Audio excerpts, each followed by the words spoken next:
Well, in case you haven't heard, Hillary Clinton has a new book and is making the rounds promoting her story. Now come the reviews and those thoughts of how what has been revealed here will hurt or hinder if she does indeed decide to make the run at Pennsylvania Avenue. The human crisis swells unabated in the American Southwest. How long will it take for any serious action to be taken to stem what is basically an illegal immigrant tide? And while there are plenty of indicators the economy is so much better and the stock market is back in heady times, what does it really all mean for you, the American consumer? It's time to question everything for June 10th, 2014.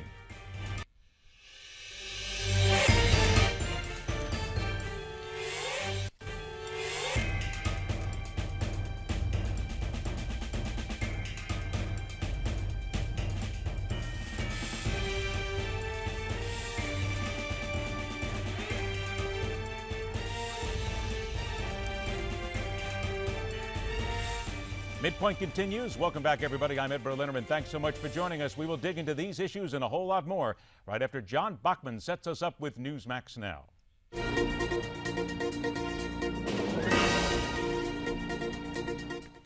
And thank you, Ed. Following up on that story near Portland, Oregon, police say the scene of that school shooting has been stabilized right now. They believe the shooter has been killed. It's not clear at this point if there were any additional injuries beyond that. But again, police say they have stabilized the situation. Students are starting to be reunited with their parents who had gathered there, fearing the worst. We'll continue to follow that story and bring you more updates as soon as we have it. Now, overseas, more violence is erupting throughout Pakistan today as Taliban officials declare full-out war. Pakistani television stations earlier today were showing images of security forces taking up positions near the Karachi airport after attacks were carried out there for the second time in 3 days. The second wave of fighting comes after gunmen laid siege to the main airport in Karachi that left 36 people dead. The onslaught of attacks is in retaliation, so say Taliban officials, for a U.S. drone strike, which once upon a time killed a top Taliban commander. And Las Vegas police now say that couple that are blamed for killing those two police officers and another person at a Walmart store before they committed suicide had a long history of expressing those anti-government views. The evidence found at the crime scene also seems to support that. The suspects pulled the officers out of the booth and onto the ground, where they placed a Gadsden flag, which is a "Don't Tread on Me" yellow flag on the body of Officer Beck. They also threw a swastika on top of his body.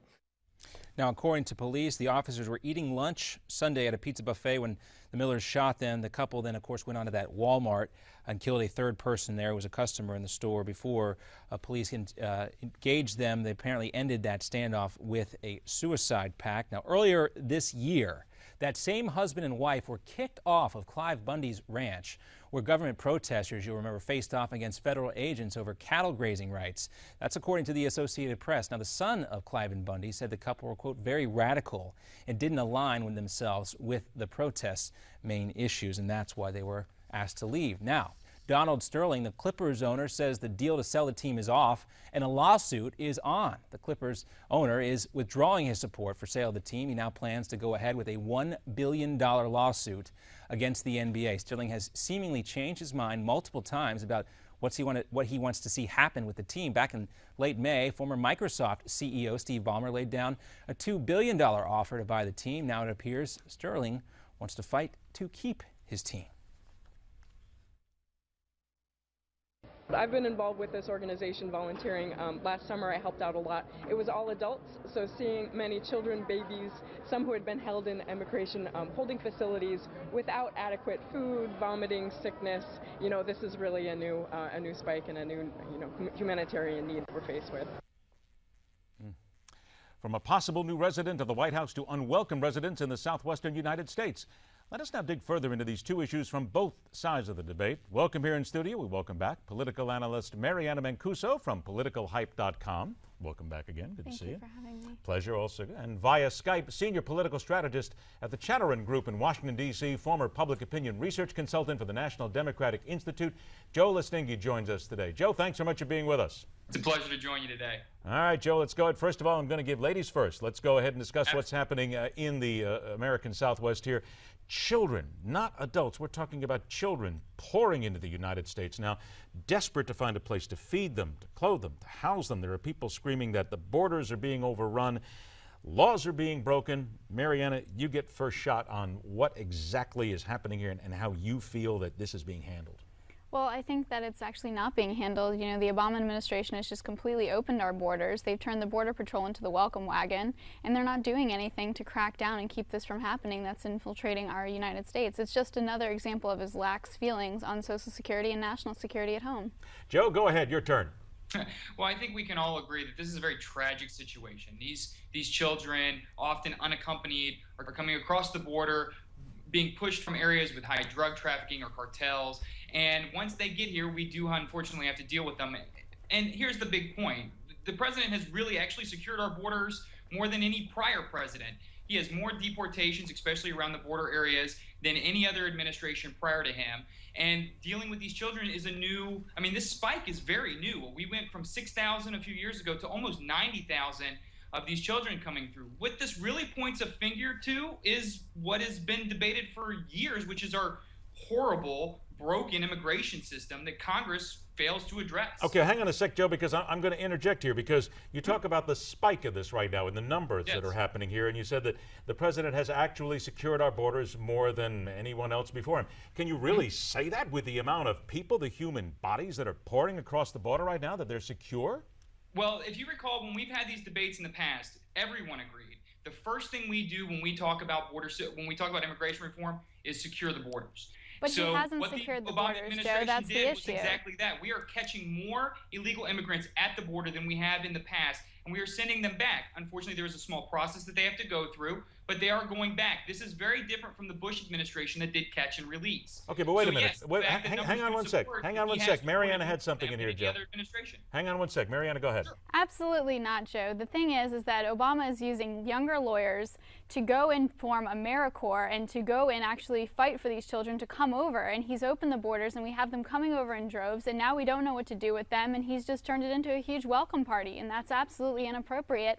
And the thing is he's using an election year to do this because he's tying the hands of the Republican Party. They can't do anything. He's putting the pressure on the Republicans that are running for re-election, such as the majority leader Eric Cantor, as well as other people that are running under the Republican ticket. They can't do anything right now, and he knows that.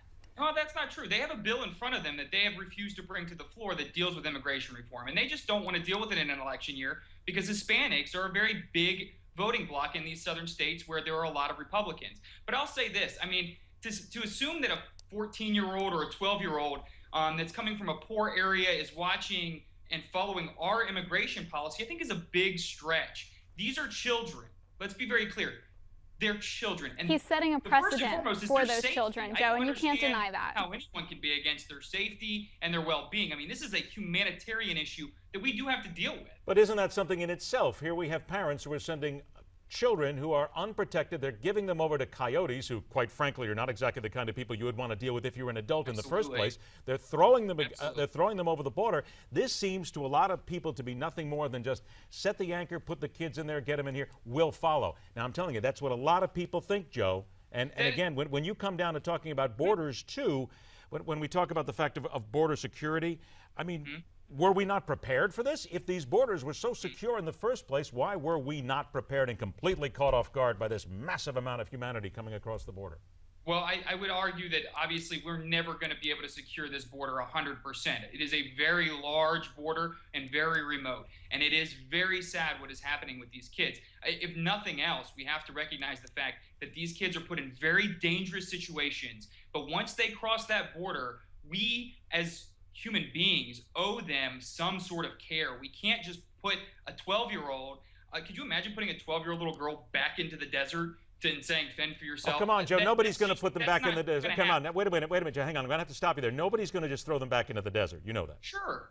But then we're going to put them in prison with convicted felons? No, we have to deal with these individuals and these children in a legal manner, by the way. I mean, they do deserve representation. The situation, Joe, is that you're failing to realize that when one child gets over here, then there's about 10 to 1,000 more that are going to follow suit. They get to tell their families back home, hey, I made it and you can too. And our Border Patrol hasn't done anything except for let them waltz into the country, and that's absolutely inappropriate. And your government and our government, the president, has just let this happen continually, and you can't deny that fact. when we catch them, they're already over the border. So, so then that's okay. Let's just let them stay. And then it's supposed to be our problem? Absolutely not. But in an election year, as you pointed out, the Republicans have their hands tied. They have a commitment to serving their constituents as well as running for re-election to keep America and get America back on track. They do. They have a very important commitment to their constituents, and part of that commitment is real immigration reform, something that both parties have debated and wanted and pushed for a very long time. And the Senate has passed a bill. We're waiting on the House to bring it up, but Boehner even said so himself.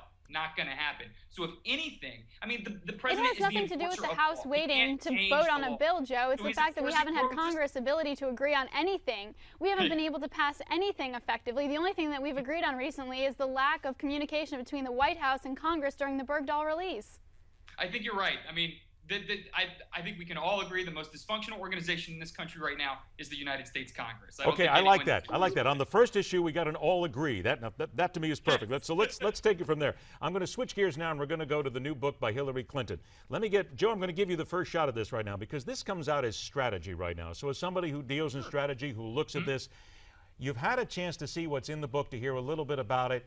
Is it good strategy? Is it going to be something that she will indeed use in order to vault herself into a possible presidential bid in a good sense? Well, I will say this. First off, I actually have not read the book. It just came out today. But well, we've seen pieces of it, though. What I'm saying is we've all seen pieces of it and heard little things that are coming out of it. You're correct. I can't wait for the next 72 hours when everyone has crunched on the book and come out with it. But I'll say this. I think I'm one of the camp that don't actually think she's going to run. But if I was on her strategy team, which unfortunately I'm not, I would say this is good. This is going to put her in front of millions of people. She's going to do a good book tour on this. She's going to tell her story. And the best part about this book is a lot of people look at it as very matter of fact. It's very open. It's meant to be a dialogue with the United States and with the voters. And I think in that sense, it is a very good push or segue into a run if she so chooses. Mariana, have you had a chance to read pieces of it, or at least hear pieces of what the book entails? I've read a few excerpts from the book that have been passed around, and again, this is a litmus test for her and what she's going to do in 2016. Absolutely. She wants to see what the overall consensus is. If a lot of people are going to go out and buy her book, and then when they show up to her book tours at the bookstore, they're going to want to know what the demographic is. I mean, this is a goldmine of information on the voters without them even realizing it, and they're voluntarily giving it. I do need to point this out, too, and I'm looking at what's coming across the wire right now. The book has been on sale. Today is the first day it's been on sale. They're already showing pictures of a Books A Million that has it at 40% off. And there are people already there. Well, they're talking right here about people at Books A Million that say they've never heard of a book like this being 40% off on its first day. Yeah. I'll be very clear. I think print books in general, I haven't walked into a Barnes & Noble lately and not seen a book marked down, even on its release day. But I can assure you the pre-sales for this were very big, and it's going to be a newsmaker over the next 72 hours for sure. Do you think it will help? I mean, here's the question now, because if you talk to some of the people who only seen excerpts, but one review I saw from the New York Times was not very kind, and a number of the viewers were not very kind. They said, really, we really didn't learn much more about Hillary here. So I'm going to ask you both here from a strategy standpoint. 1 minute to go. First of all, Joe, strategically, have we heard enough of the book, and do you think there's enough in here to change people's minds and get her to vote for her or against her? I think this is going to do a great job of consolidating her forces that she needs to run and to make that decision. I don't know if this is going to be a big persuasion book. I don't think that works. But the people who are in the Hillary camp that may have been on the fence, they'll be happy to jump back in and support her all the way through to Iowa. What do you think, Mariana?